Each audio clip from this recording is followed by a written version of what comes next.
Welcome back to Daybreak, and of course, as you know, one of the big stories this morning is that Sarai MP Charles Jaguar Kanyi, aka Jaguar, will this morning face charges of incitement to violence over his alleged xenophobic utterances against foreigners operating businesses in Nairobi. The DCI obviously confirmed yesterday that the MP will be presented before the court this morning following his dramatic arrest outside Parliament yesterday. Now, the NCIC, the National Cohesion and Integration Commission, issued a statement yesterday condemning in the strongest terms possible the reckless xenophobic utterances made by that Member of Parliament. And joining us in studio to briefly talk about this is the Commission Secretary of the NCIC, Hassan Mohammed. Welcome to the program. Thank you for hosting me. Thank you for joining us. Now, briefly, you've condemned the statements that he made in the strongest terms possible. Is there anything more you can do beyond condemning? Well, we have been working with the CID and the police to ensure that action is taken in this case. And we are satisfied, we are happy that the government has taken swift action and that the issue is being dealt with. Okay. Yes. When you say being dealt with, when you say swift action, it's not the first time we've seen a leader of his caliber behind bars, one day, weekend, for example. But long-term action, can you think of a leader of his caliber who has been convicted because of such statements? Well, there are some intricacies in most of these cases. These are powerful people, and sometimes they get powerful lawyers. Sometimes their cases drag on forever. But in this case, I believe that perhaps this case will not take that long, because evidence will have been assembled in the shortest time possible. Okay. The former chairperson of the NCIC was on record asking for powers to prosecute. That was back in 2015, meaning in a sense he felt that the NCIC was powerless without those powers. We're in 2019. Do you agree with his statement, and what powers do you have? I think maybe the chairman was just frustrated, and maybe that's why he asked for powers to prosecute. But I think that we should not place all the powers within one organization. So the way things are now, with the Director of Public Prosecution, I think things are okay.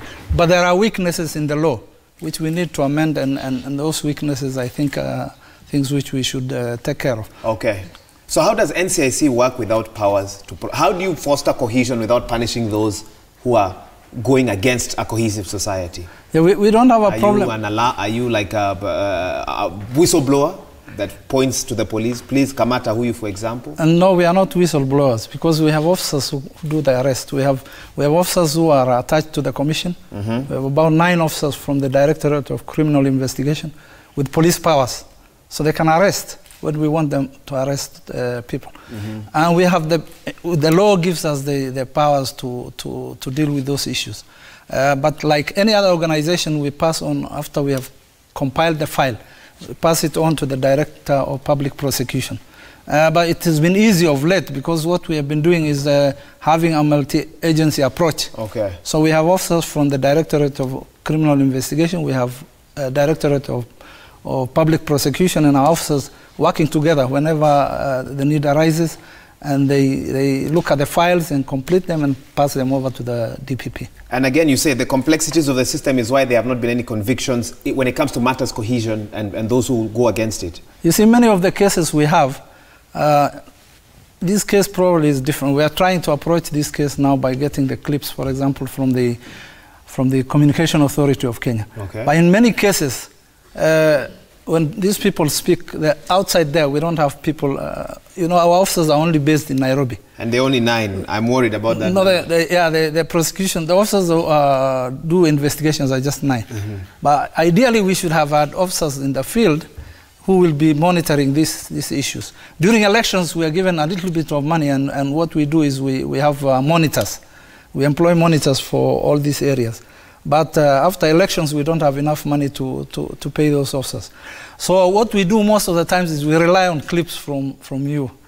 And the media. Yes, so Jaguar made this statement on Monday. Your statement comes out on Wednesday evening. Yes. That's not too late. Almost 2-3 days later. Yeah, I know. When NCIC reacts. Yes, but action was already being taken. You already working? Okay. We knew that action was being taken. Our officers were working with the Directorate of Criminal Investigation. We know that there was a stakeout on Tuesday our officers and the officers from the flying squad, and so I was getting. So the stakeout on Tuesday. So he was going to be arrested on Tuesday. Yes, he was. But he was only caught yesterday. Yes, I think probably he disappeared somewhere in the evening, and so they had to arrest him yesterday.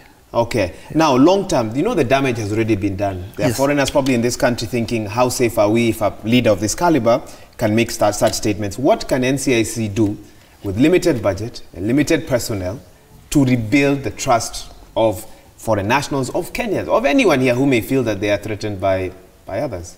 Yes, I think we are trying to create a lot of awareness, but we have to get support from also our leaders. The problem with our leaders is that when they get 2 people or 3 people, when they address 2 or 3 people, then their mouths can just have no brakes and they can say anything. Okay. That's some of the problems we have. And they think that they can be popular, you know, by making any kind of statement. So I think we are trying to also talk to our leaders so that when they make statements, they know that the effect of those statements can be you know, devastating. Okay. Especially when it is a leader of that caliber. You know, Jaguar is not just a member of parliament. Yes. He is also a celebrity, and people worship him. Yeah. People who listen to his music. And I think it's important, of course, for our viewers to know that Jaguar will be presented before the courts today, and so the court will ultimately decide on guilt or not guilty. Exactly. But you are saying when a powerful person makes a statement, that's something that's of concern. Exactly. We are seeing ourselves we're not in a political season, but we're seeing a lot of political activities over the weekend. How does a Kenyan in Northeastern, how does a Kenyan in a different part of the world, of the country, alert NCIC if they feel statements being made by an MCA, by a leader somewhere, is going against what holds the country together? We have methods in which people can give us information. But what we have also done is we are working with the police. About a week ago, I made some statement of about 7 counties, which we said are potential hate speech hotspots. Okay. And in those counties, we have boosted the police capacity to do the recording, because the police are everywhere. So we have given them extra recording equipment, we have given them camcorders.